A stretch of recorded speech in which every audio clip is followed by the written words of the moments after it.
Hi, my name's Liz Rotherham and I work for Guy Carpenter. I was diagnosed with bipolar back in 2003 and suffered a major psychotic episode. A psychotic episode, for people that don't know, is when you lose total rationalisation of your mind. I thought I was Jesus' sister, I had grandiose ideas, I was in a state of euphoria, and no matter what people said to me, I didn't listen to them. I wanted to stop a train with my hand, and because I had superpowers, I knew that I could do it and I'd be resurrected. Lucky for me, my boss spotted the symptoms and signs because one of his family members had something very similar. So he called my parents, they came and picked me up, they took me to the GP, they then took me to a mental hospital. I didn't realise it was a mental hospital at the time, and I was actually assessed in front of a panel of 5 people. And they actually diagnosed me with bipolar at the time and sectioned me under the Mental Health Act, and they kept me in hospital for a month. Throughout that month, I was actually constantly given medication on a daily basis. It took me from a state of euphoria into a state of depression. So when I left hospital, I had to go back with my parents. They wouldn't allow it any other way. So I lost my car, my house, and my job was in jeopardy. And I then spiralled into a clinical depression where I didn't get out of bed for 2 weeks. I laid there looking at a tree thinking my life was over. And again, I wanted to end my life. My parents had to watch me 24/7 because I would have definitely jumped in front of a train at the other end of the spectrum, hence the bipolar, because they're different highs and lows. It took me 10 months to actually get back to a state of sort of normality. And then I returned to work, and it was like walking on eggshells. Everyone treated me like some sort of alien, I suppose. And I was bullied before, hence the fact that I probably went into psychosis, and the bullying started again. So I thought, do you know what, I don't want to go through this again, so I actually left my job. I didn't want to acknowledge that I'd been diagnosed with bipolar and some sort of mental health condition, so I carried on drinking and going back to normal, not taking my medication, and subsequently went into another episode the following year, and then for another 3 years. And have been, probably over the last 15 years, had about 8 or 9 episodes where I've had to be sectioned because I've wanted to end my own life. But when I started Marsh McLennan, my boss at the time, she's lovely actually, and she knew that I'd got bipolar as well, and it didn't make any difference.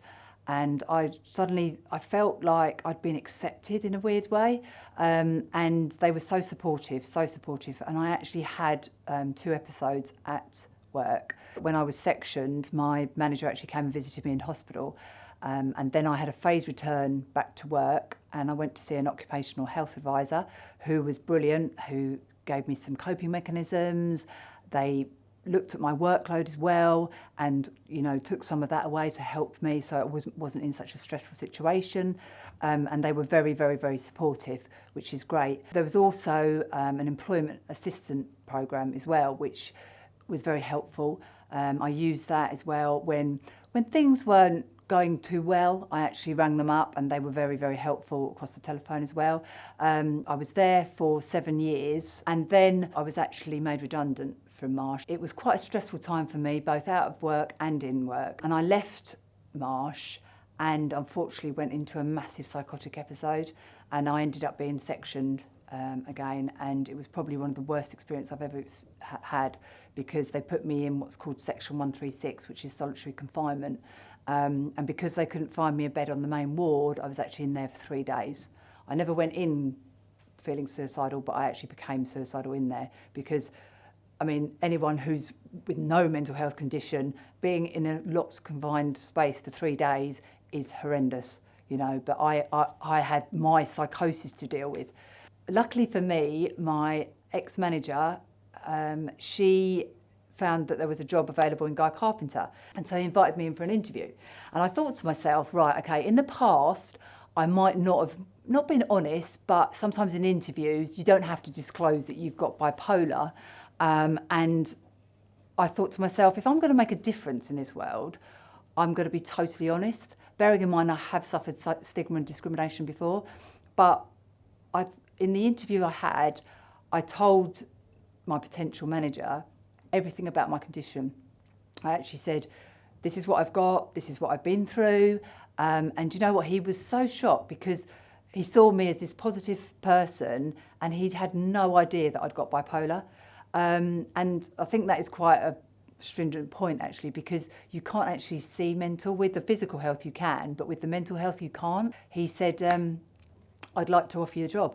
Well, I'll tell you what, I could not believe it. I was absolutely over the moon. I felt like high-fiving him. I didn't actually do it, but I felt like it.